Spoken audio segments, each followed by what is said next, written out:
Subscribe करें और bell दबाएं ताकि कोई खबर रह न जाए।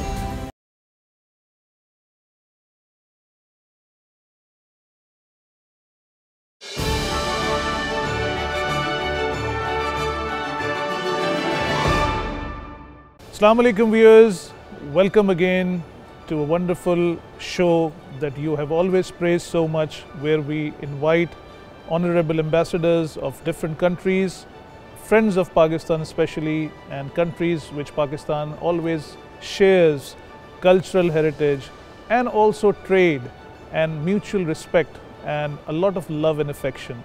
And the series is going on successfully, and today with me on the show I have the Ambassador of Denmark, Mr. Rolf Humble. Welcome to the show, sir. Thank you very much for being at BOL. My pleasure.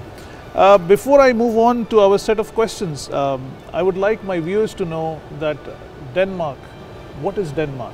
I can ask His Excellency to tell us about Denmark, but let me share my knowledge a little bit as well so that I can impress him a bit. Well, Denmark is one of the leading economies of Europe, and they have really been very successful in parts of both cultural and economical growth that they have seen over the past few hundred years. Apart from that, they share their borders with Sweden and Norway, and also they share their borders with Germany, Netherlands and the United Kingdom as well. So they are strategically a very important country in Europe, share the Scandinavian belt as well, and a lot of other exciting things that I would actually ask His Excellency himself to explain to us and tell Pakistani viewers and the Pakistani people about Denmark and what a wonderful place it is. Once again, thank you for being on the show with us. So starting with my first question, how did Denmark manage to become such a prosperous country? Actually, Denmark was, for a long time in its history, it was a country at war with its neighbors. We had a difficult neighborhood at that time. We were part of the problem also, but in the last 150 years or so, basically it has been an area at peace, a region at peace. Even though there were some wars that came, they were fairly short and they were resolved. And after the Second World War in particular, then the countries of Europe had a respite from war and from unrest, and that allowed that whole region basically to prosper. Another thing is that we've always been a seagoing nation, and being a seagoing nation, you have access to trade, and we are a trading nation. We import a lot of our things. In fact, most of our things are imported, and we export also a lot. We have some areas in which we are the global leaders, and we have some areas where others are global leaders and we import from them, like we import mangoes and textiles from Pakistan. Of course. Mangoes are always the leaders' views wherever we go, and Pakistanis are proud of this delicacy that we have.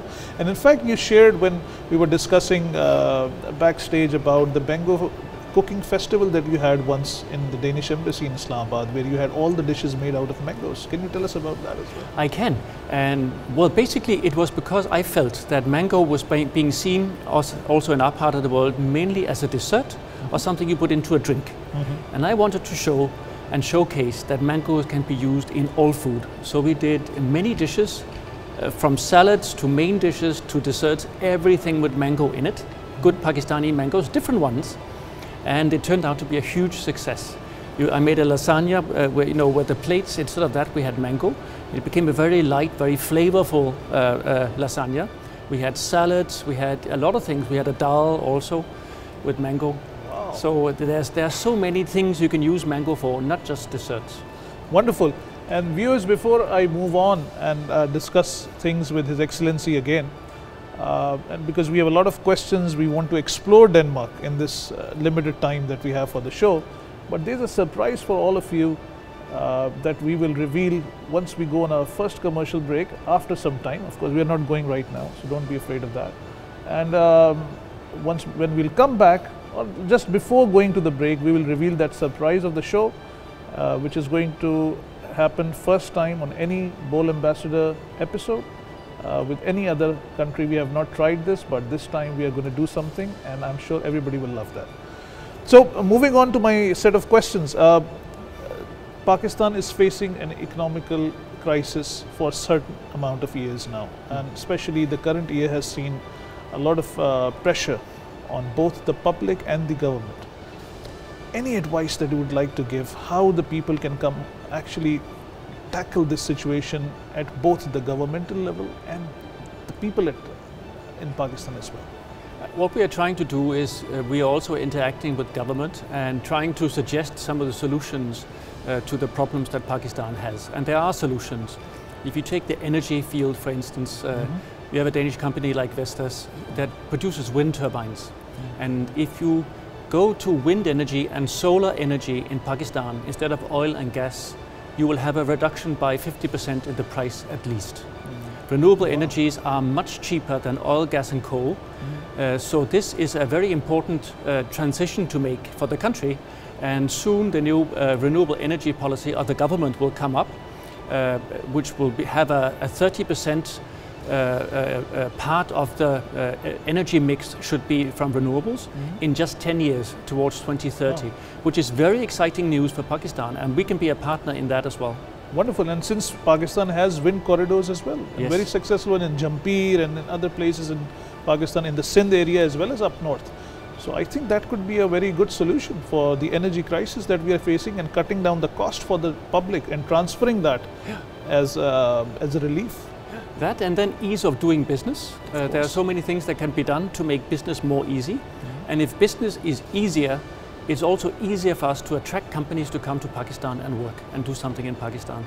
So I know some reforms are underway, and we are very much looking forward to those reforms coming out by the government, by the provinces as well, to make the ease of doing business better. Less bureaucracy, shorter times, easier way of operating. That we're looking forward to. Wow. That sounds a relief. I hope it turns into reality very soon. Excellency, now, as we all know that this world is all about, somebody once said, and I always quote it, when I was a child, I used in the school, and we always used to hear that the world is a stage. Everybody is playing its role in the stage, and man is always a social animal, because we always would like to interact, and people-to-people interaction is so important. People, when they interact with each other, they learn things and they adopt things, and values and cultures and all of these things cannot be taught or embedded into anybody's mind unless the interaction is there. So what is Denmark and Pakistan doing together for that? I completely agree that understanding each other's important things, and how we think and how we operate is so important. That is important for global understanding. It's important that we also engage in it. It's important that we try, as an ambassador, as an embassy, we want to promote this as well. And we are trying to do cultural exchange activities. We're trying to bring, various cultural elements from Denmark down to Pakistan. We are taking journalists also to come to Denmark and experience Denmark and then report on Denmark. So in that way we can try to build bridges between various cultures, between various regions, which are so important for the peace and the prosperity of the big earth that is ours. Of course. And moving on to the cultural part of our questionnaire that we have prepared for you. People in Pakistan would like to know especially about the Danish culture. Are there any similarities between the Pakistani culture and the Danish culture? Any respect, for example, the dresses, or maybe some festivals, or maybe some sort of traditions that are being celebrated in Denmark? Because I know that Denmark is a multi-racial society, and we have Pakistanis there as well. So I'll give you the floor to explain this to our viewers, because the viewers would like to explore Denmark through your words. Well, first of all, I can say one of the big things we have in common is that we love food. I know the Pakistanis love food, and we love food. So we also try to make, if you want, food diplomacy. Trying to exchange on food, because food is a good way to know about each other.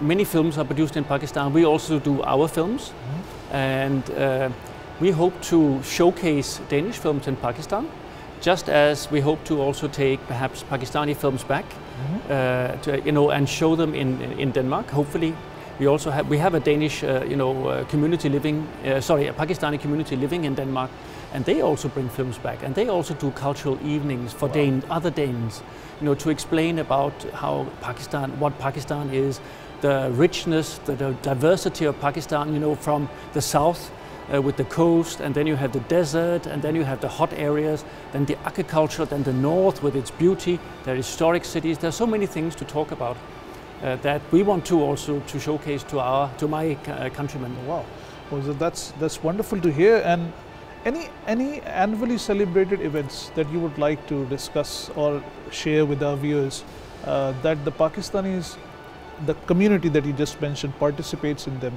over there as well? Well, I mean, we have events. I mean, we have music festivals. Most of the things happening in Denmark happen in the summer.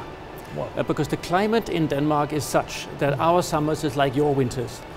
So it doesn't get better than that. So we need the summers. We have very long days. The sun sets very late because we are very high up to the north. So we have long evenings. And we have a big festival, a music festival called Roskilde Festival. That is known all over the world. And we have artists coming from all over the world playing at these festivals. They have different stages and they play for about 2 weeks, 10 days to 2 weeks, where this festival goes on in a huge area, not so far out of Copenhagen. So that's one thing. And then in the cold season, we have our New Year's, Christmas celebrations, and everybody participates in them. It doesn't matter what religion you come from. It's a celebration of the time of year when it's dark. We put a lot of lights. For us, it's very dark. We have perhaps 3 or 4 hours of daylight. It's very gray, very dull, and we put a lot of lights. We light candles and just have a nice time. Wonderful. So this means people enjoy quality cultural activities in Denmark, as we have just heard from you. And I think our viewers some of them must be planning their vacations in Denmark then. Not in winters, but of course summers, because all these things are happening in summers. I would recommend summer. Okay. When we talk about countries, we talk about their food and their sports and their culture. So football is your national game. How come football? Why not something else? Well, football sort of grew up. But the way football grew up in Denmark is, we fought a lot of wars with our neighbor, Sweden, over the years. We fought a lot of wars. In fact, I think we are still some of the 2 countries that have fought the most wars together. Some time ago, we thought that we would stop fighting wars, and we became friends. But ever since then, we play an annual football match, Denmark against Sweden, and that is now a battleground. So we've turned from having a very bad neighborhood to having a very good neighborhood. We are now almost integrated in the Scandinavian region, and we show our competition on the football field. So if you go to any school, everybody, like cricket is loved in Pakistan, football is loved in Denmark. So this is something similar to the Ashes series in cricket between Australia and England. Yeah. the history is a bit brutal than this, exactly, by the way. Exactly. So we shouldn't go in that. But cricket is, I'm trying to explain to our viewers, because cricket is in the bloodstream of every Pakistani, and some of the European countries like England, of course. Yeah. So moving on, the world saw a big change in Europe when the European Union was formed, and Denmark is part of it. What change has it brought for your people? Well, basically, I mean, after the Second World War, in Europe, we were in a situation where we said we do not want war anymore in Europe. And the way we did it was to create first what was known as the Coal and Steel Union, so that coal and steel would no longer be national assets, it would be assets for all of Europe, and coal and steel in those days were what you needed to build a big army. So by controlling the means of production for an army, that was the first sort of thinking, then you could also control the ability to make war against each other. But then it grew into the European community, and now the European Union. It has grown ever stronger. It is the basis of prosperity in Europe. We have an open region. It's very easy to do business across Europe. The costs are very much down. It has boosted exports. It has boosted business tremendously. It is the basis of all prosperity in Europe, I would say. So the EU for us is a very, very key element in building prosperity. Okay. So, and of course, euro has become one of the top 5 most celebrated currencies of trade in the world now as well. It has very quickly risen to the top ranks. Yeah. And so being in the European Union, that what you have said is that the Danish people have lived a more prosperous life because of the opportunities that have been created for them to freely exercise their skill set across Europe. Is that the reason for that? Yeah, prosperity and peace. Peace, of course. Even though we have another sort of security organization, Europe is also creating mutual understanding. It is creating mutual bonds. It is creating economic interdependence. You know, the fact that we depend upon each other in economic terms, that would make it almost impossible for Europe to go back to a warlike situation. Of course. Now, something very connected and very highly discussed with the European Union scenario in Europe, the Brexit, that has been discussed so much in media. Every few weeks there is a big news and then it goes on for a few days. How do you see Brexit and its impact? For us, the UK, the United Kingdom, is one of our main trading partners. So it is actually a serious issue exactly what that Brexit is. And as you probably know, there's been a lot of negotiating in Europe about Brexit, whether it is a so-called no deal, which would make UK completely separated from Europe overnight, or whether there is a deal that would allow things to still function.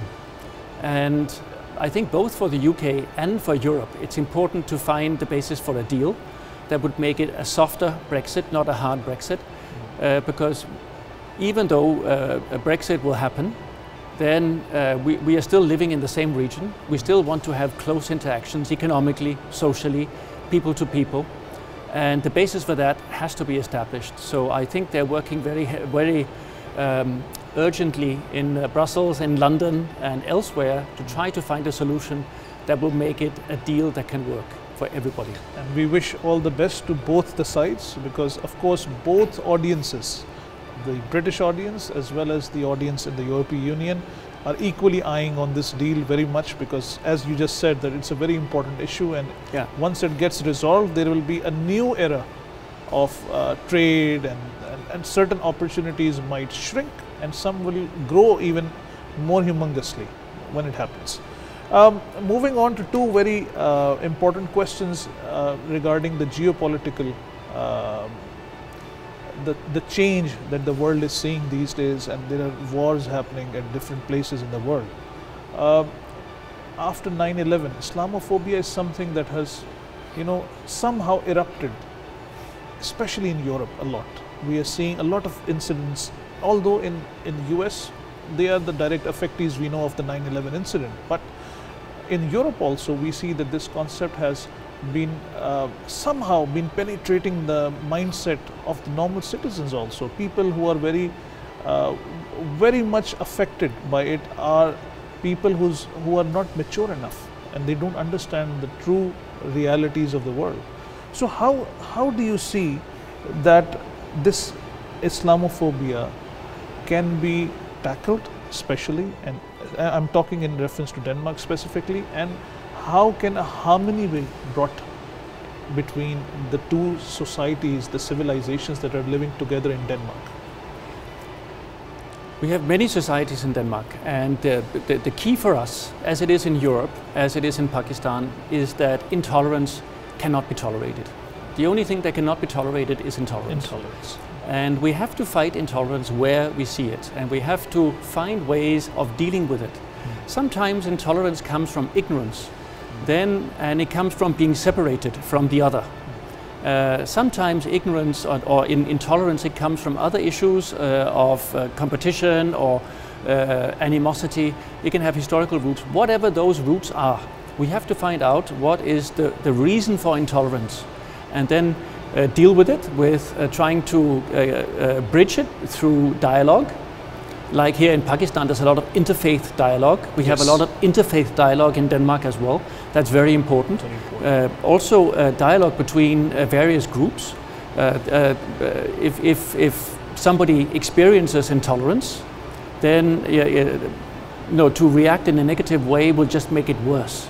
if you react in a way you reach out and you try to reach a greater understanding of the other, you already achieved something by diffusing, that intolerance. Of course, of course. Moving on to the next question, I would link it with actually the effort that our Prime Minister, Mr. Imran Khan, has put in to showcase and to put the case forward of Islam itself as a society, as a religion, and Muslims all over the world, in reference to peaceful coexistence that is required. And this is the need of the time. A lot of things are happening in the Middle East as well. A lot of effort is being put in to project the true face of Islam, that is non-fanatic in terms of terrorism, of course, and also peaceful coexistence, moderation, what Islam has given freedom of others to preach their religion and practice their religion towards their societies. And Mr. Imran Khan recently also gave a very good speech in the UN General Council's session also, and also certain incidents that happened. I don't want to go into the details of the incidents that happened in Denmark, and it created chaos all over and affected the trade, affected the bilateral relations anywhere for all of us, because we are all living in this world. We are coexisting in this world.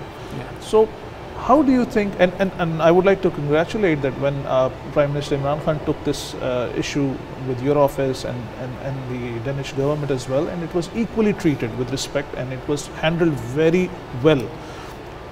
How do you think such incidents can be avoided in future? I think, again, through information. I mean, we have to create a stronger understanding about the other. For instance, in Danish schools now, you also learn about other religions. You learn about Christianity, by Islam, Hinduism, you learn about these religions so you can understand a little bit what all this is about. And that's important to start that there. Also dialogue, that's very important. It's important to have the opportunity to talk to those who do not understand and who have perhaps a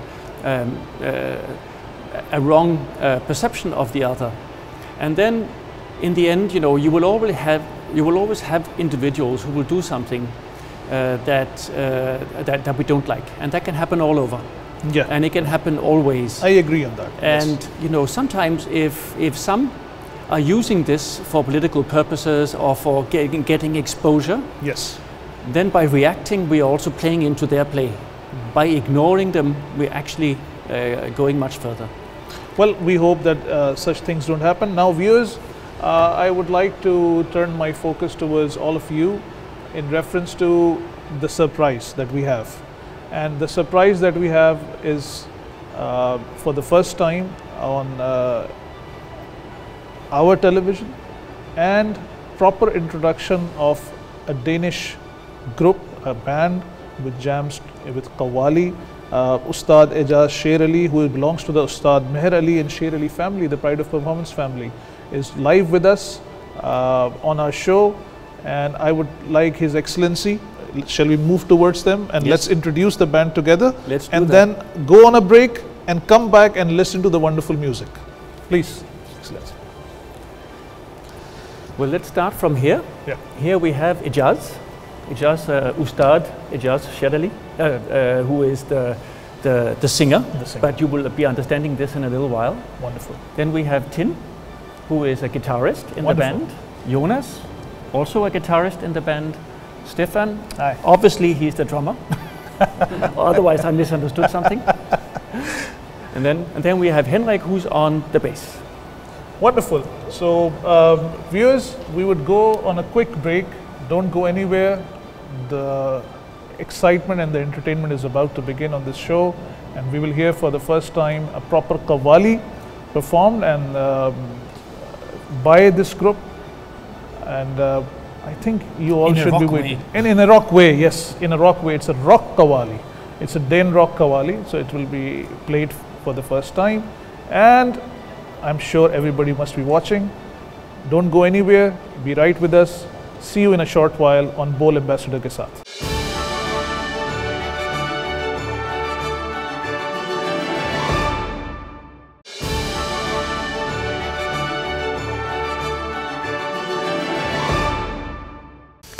That was great. I am sure the Pakistani audience must have enjoyed and must have been very much, amazed by this wonderful jamming, the rock and the qawwali combined.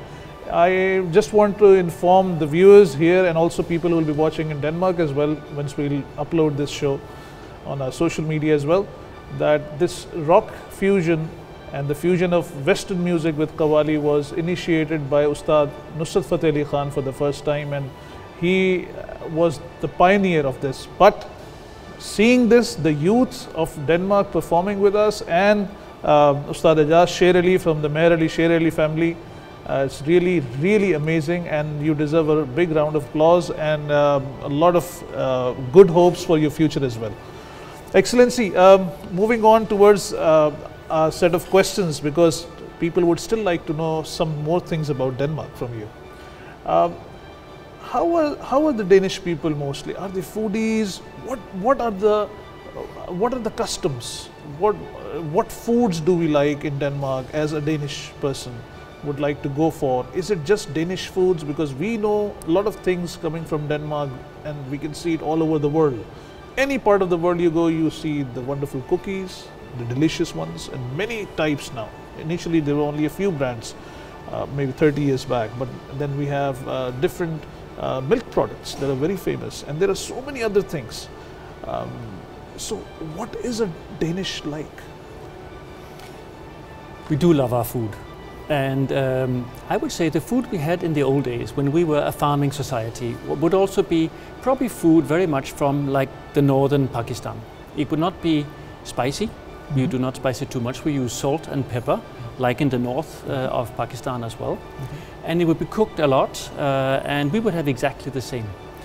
With the opening to the world, then we became inspired. We took inspirations from all over the world, starting with the pizza, the Chinese food, the Pakistani Indian food, all these cultures we took in.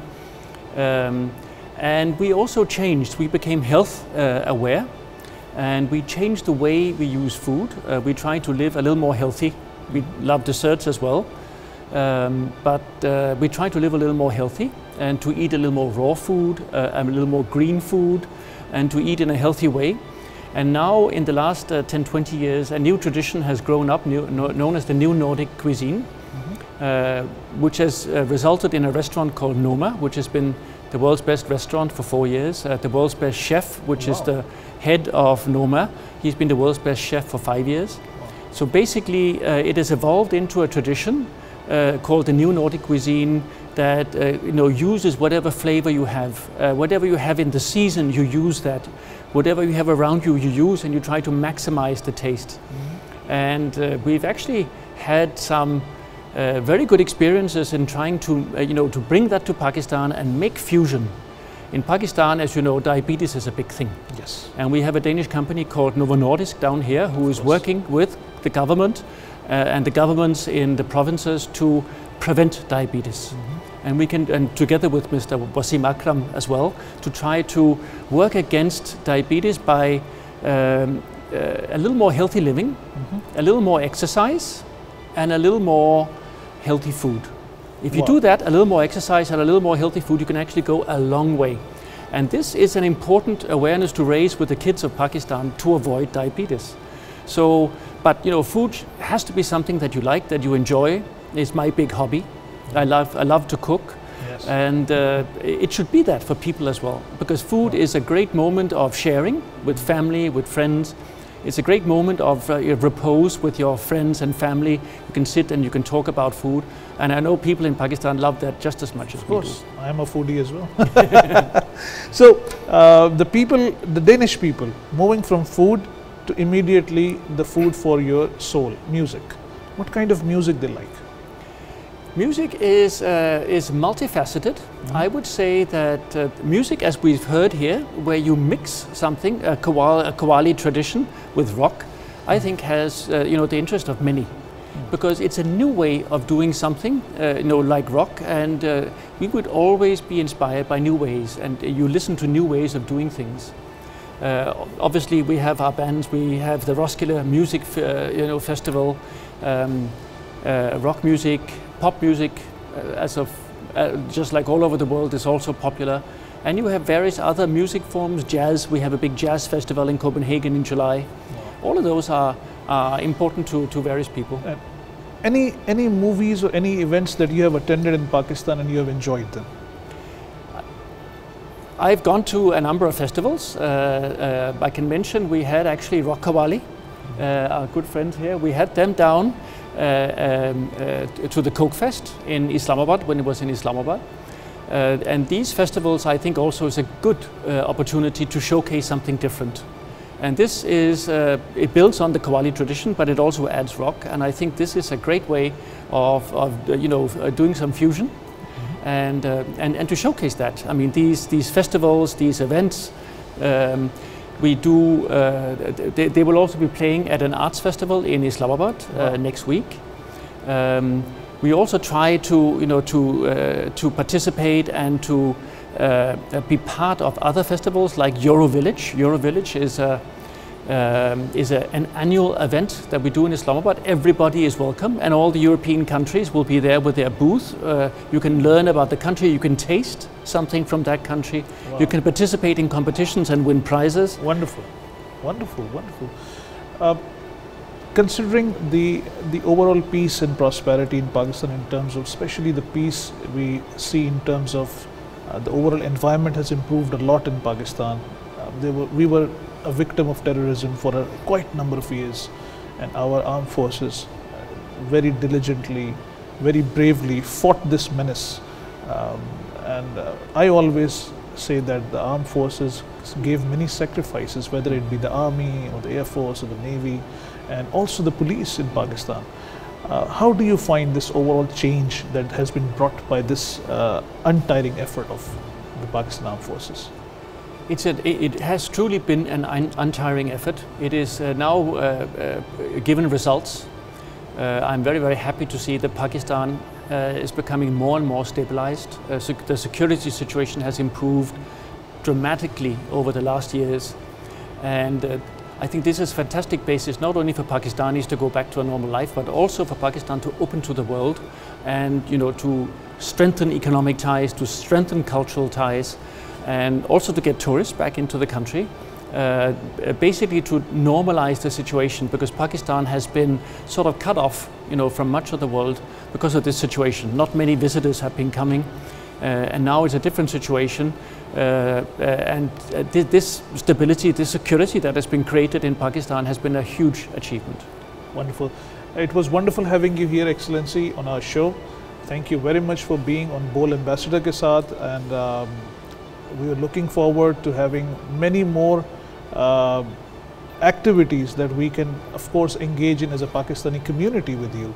And BOL will always be there to showcase anything unique, anything that you even when you are cooking, you can also call us sometime, and we should do that. Thank you very much for being on the show. Thank you, my pleasure. And viewers, thank you very much for watching yet another program of BOL Ambassador ke saath with the Denmark's ambassador to Pakistan, Mr. Rolf Humbo.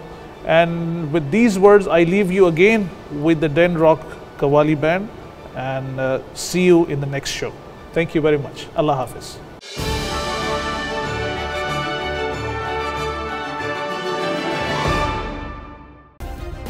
Subscribe करें और bell दबाएं ताकि कोई खबर रह न जाए।